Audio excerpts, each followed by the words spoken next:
dans votre narration des faits, depuis la prise du pouvoir jusqu'à l'affaire de Koundara, en passant par les événements du 28 septembre 2009, vous vous faites victime de trahison.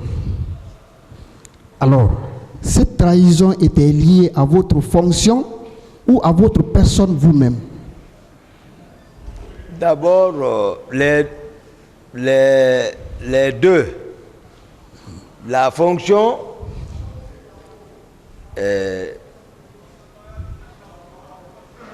par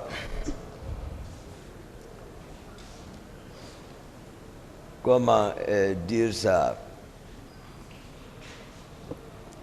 C'est-à-dire par conflit de compétences à la présidence. Souvenez-vous, les gens, tous ceci sont anciens par rapport à moi dans l'armée. C'est nos anciens. Je suis recruté en 2002. À la prise du pouvoir, j'étais sergent. Mais, oubliant que je suis de profession médecin, je devais monter en grade lieutenant, état universitaire. C'est à la prise du pouvoir, je suis lieutenant plein, devant et tout. Et on me voit aide de camp. Il y a eu d'abord la jalousie. Après, ils ont fait comprendre, c'est-à-dire comme si j'étais un danger. Ils ont commencé. Le président n'aime pas ça. Un président, tout président n'aime pas que, c'est-à-dire, on vient le dire, tel peut te faire ça. Non, là, il est très sensible à ça. Donc, ça, c'est venu là-bas. Conflit de compétences, tout. Ils ont commencé à une chose. Après, c'est venu se greffer l'affaire du 28 septembre. Là. Ah! Maintenant, nous, en tout cas, on ne doit pas perdre notre pouvoir, il faut sacrifier quelqu'un. Donc, il faut conceptionner tout tel qu'on le voit, les gens ne connaissent pas. Pourquoi j'ai lu le Coran? Pourquoi j'ai défini mes fonctions? L'étiquette qu'ils m'ont collé, c'est juste faire savoir. J'ai dit que c'est pas cet homme. Cet homme, tel qu'on l'a présenté, a connu une éducation de base. Parce qu'à l'époque, pour apprendre le Coran, il faut être soumis aux autorités des parents. Pour faire la médecine, il faut abandonner tout pour faire la médecine. C'est pas facile de soigner ma face devant le peuple par rapport à ce qu'ils m'ont fait subir. C'est pas pour venir faire une comparaison, sinon il y en a qui peuvent avaler le Coran. J'ai dit, il faut que le peuple sache tout ce qu'ils ont dit sur moi. Franchement, c'est pas ça. C'est un peu difficile. D'accord. Vous avez aussi affirmé qu'il y avait la méfiance entre vous, à commencer par Général Sekouba Konaté, oui, vous-même et les autres qui étaient autour de Dadis, n'est-ce pas? Oui. Bien.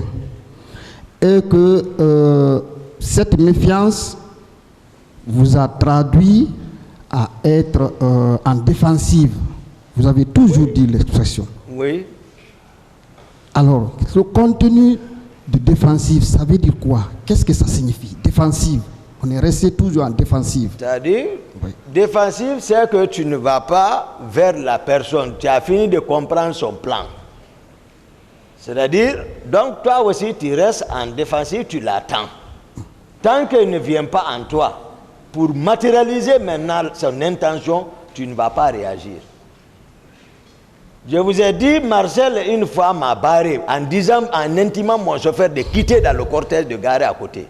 J'ai dit, ce jour, j'ai dit au chauffeur, marche sur lui. Après, il est venu à rentrer sur le président pour me saluer. Je lui ai dit, si tu me salues, je casse ton bras, ne me salue plus. On est resté des semaines, on ne se parle pas. Comment ça, c'est intervenu sur le président, il connaît. C'est-à-dire, ils avaient fini. Marcel était là d'abord pour me contrôler comme les autres, comme les CC. Comme la garde de mon salon. Marcel a fait comprendre à Dadis à tout moment qu'il peut m'arrêter. Depuis au départ, depuis la prise du pouvoir, quand on cherchait le pouvoir, je le voyais. Mais moi, j'étais toujours sincère envers lui, sincère. Bien. Pour le PC. C'est bon. Sauf que je constate que vous n'êtes pas toujours resté en défensive par rapport à votre fonction. Puisque lorsque capitaine Dadis sortait et vous laissait, vous couriez vers lui. Vous avez donné des preuves. À Djimbaya même, vous ne l'avez pas retrouvé. À Bambeto et ailleurs. Alors, pourquoi vous n'êtes pas resté à la défensive comme vous l'avez dit? Chaque fois qu'il vous laissait, vous courez vers lui, vous partiez même le chercher. Pourquoi? Oui, j'ai expliqué ça. Lorsque tu as une fonction officielle, en attendant qu'il ne prenne un décret parce qu'il peut le faire, c'est un jeu que chacun observe, mais quand il sort, il est plusieurs fois sorti, sans me dire. Néanmoins, je prenais la peine d'aller le chercher. Et souvent, je le retrouvais. Dès que je m'annonçais, la personne qui est à ma place, je prenais place. C'est tout ça, voilà, je sais. Donc, ce qui constituait pour vous une offensive, ce n'est plus une défensive, non, parce que vous partez vers. Non, ça c'est un terme civil, ça, c'est que vous dites ça. Bien. Vous ne parlez pas militairement là. Bien. Mais la fonction est là. Je vous remercie pour ça. Alors, voilà que vous n'êtes pas resté toujours à la défensive. Ce jour du 28 septembre, vous êtes aussi allé à la défensive, à sa recherche, jusqu'à aller au stade. La question est de savoir. D'accord. Ce jour a commencé par la porte de l'université, là où Marcel est venu vous trouver avec ses hommes. Jusqu'à l'intérieur du stade, il y a des armes alors qui crépitaient, n'est-ce pas? Bien. Quel type d'armes qui ont été utilisées au stade? Puisque vous connaissez, à travers même le son, vous savez que ça c'est tel type d'arme, ça c'est tel type d'arme. Je vous ai dit, c'est l'arme individuelle PMAK. Ce sont les armes qui ont été sorties du magasin? Je ne sais pas. Je ne peux pas dire ça. Moi, j'ai dit tout ce que... Moi, je ne vais pas mentir. Une fois de plus, je ne peux pas mentir.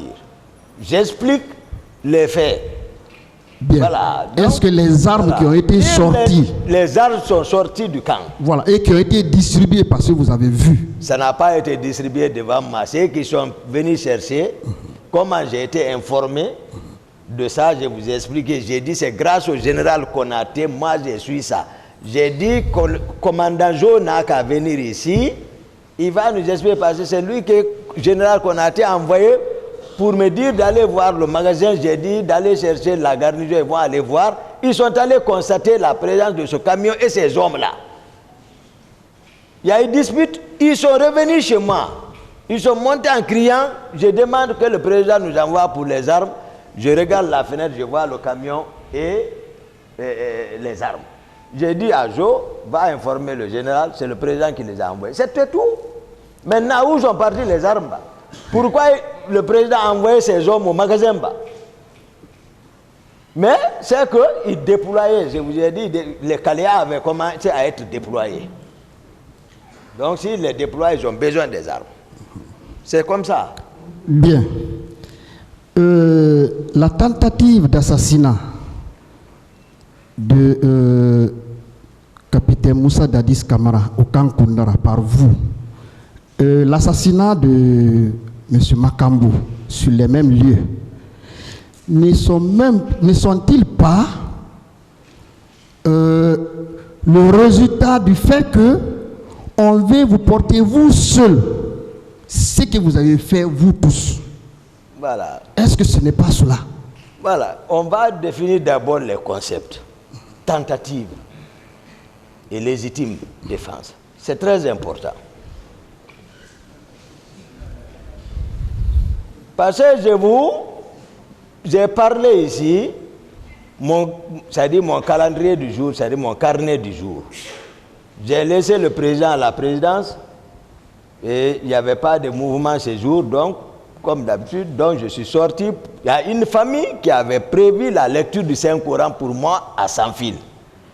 Vous êtes déjà revenu sur tout ça. Ma question, elle est simple. D'accord. Est-ce que ce n'est pas parce que il voulait vous porter la charge vous seul, alors que les faits relevant des événements du 28 septembre étaient des faits que vous tous, vous avez organisés et exécutés? Sauf moi. Ça, c'est un d'abord. D'ailleurs, il y a des choses. Monsieur le Président, si vous me permettez, Yandé. Je ne rentre pas dans les détails. D'accord. Voilà. Maintenant, il a dit il faut qu'il sache que ce n'est pas une tentative d'assassinat. C'est une attaque injustifiée, réponse proportionnelle. Donc ça, c'est un. Deuxièmement, ce que vous dites est vrai. Il faut obligatoirement venir chercher Toumba. En connaissant Toumba, il n'allait pas se laisser faire comme ça. Et on va le tuer, dire au peuple, à la partie civile, que celui qui était coupable, on est parti l'arrêter, mais il est mort. Mais dire également que ce que nous tous nous avons organisé, accepter mes explications, je ne fais pas partir. D'accord. Monsieur Toumba, ce sera la dernière question. Hein? Si on disait, par exemple, que vous avez été trahi, mais vous êtes toujours resté fidèle à tous les commandements, à tout ce que le CNDD a fait à l'époque, est-ce que vous pouvez l'accepter? Vous êtes resté fidèle au capitaine Dadis depuis le début, jusqu'au jour où il y a eu donc cette séparation tragique à Koundara. Jusqu'à maintenant, moi je suis fidèle à lui.